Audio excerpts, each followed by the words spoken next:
to venerate them by naming something as fundamental as a period of time after them. That makes sense. But not an actual human being. Get your egos out of the game. That is ridiculous. Well, they have confused things by naming July and August so, and then everything got moved around at a later date. So what we're going to do, we're going to correct this system. The first thing we're going to do is sort out the numbering, obviously. So let's call that 7, 8, 9, 10, because they are called 7, 8, 9, 10. That's what they are.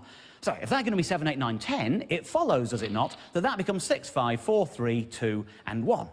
So if that's what the numbers are going to be now, let's move July and August down to there, and let's move January and February down to there. So now we've got all the same months in the same order, it's just the numbering is more appropriate, okay? That's easy.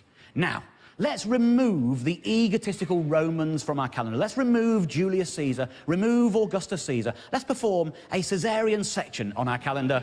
Let's remove them completely and replace them with the months they replaced, Quintillus and Sextillus, which are now in the right place, 5 and 6. That is the numbering sorted out. We've got 5, 6, 7, 8, 9, 10, exactly where they should be.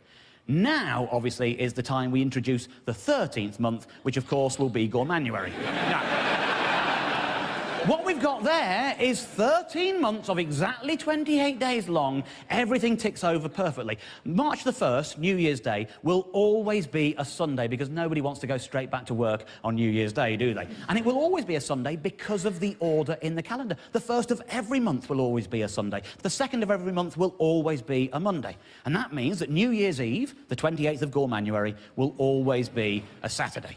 Now, it might have occurred to some of you, that 13 times 28 is 364. And that means we've got a day spare. We can't force the year to only be 364 days long. The year is to do with the stars and the planets. So what we're going to do is, after Gormanuary, we're going to have an intermission. It's one day long, it's not called Sunday, it's not called Monday, it's not called anything. It isn't a day of the week, it is just intermission. It is basically an extended New Year's piss-up. You can go out on New Year's Eve, you don't have to go back until the 1st of March, everything is fine. What happens in intermission stays in intermission. And every 4th year, we have a 2-day intermission, and we call both of those days intermission.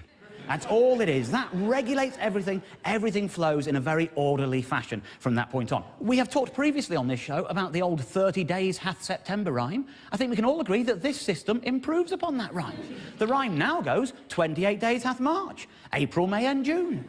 All the rest have 28 too, because that's how long a month is. It's much easier. Much easier.